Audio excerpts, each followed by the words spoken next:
সবাইকে গণেশ চতুর্থীতে সবাইকে আমার আন্তরিক শুভেচ্ছা। আজকে তোমরা দেখে নাও যে আমি আমার গনুকে কীভাবে পুজো দিয়েছি। যতটা সামর্থ্য ততটা পেরেছি, যতটা দিয়েছি তাই তোমাদের সাথে শেয়ার করে নিলাম। তোমরাও বাবাকে এখান থেকে দূর থেকে অনেক প্রণাম জানাও।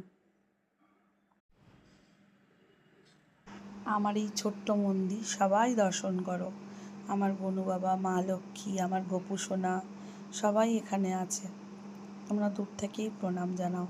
কাল থেকেই যেন পুজোর আমেজটা একদম মেতে উঠেছে, যেন মনে হচ্ছে মা আসছেন এরকম একটা আমেজ কাল থেকেই শুরু হয়ে গেছে। চারিদিকে লাইট লাইট, প্যান্ডেল, যা ভালো লাগছে সে আপনাদের আর বলে বোঝাতে পারবো না। আমাদের এখানে মানে কাছাকাছি ভাটপাড়া, আমি যেখানে থাকি নয়াটি ভাটপাড়ার কাছাকাছি এত পুজো হয়েছে।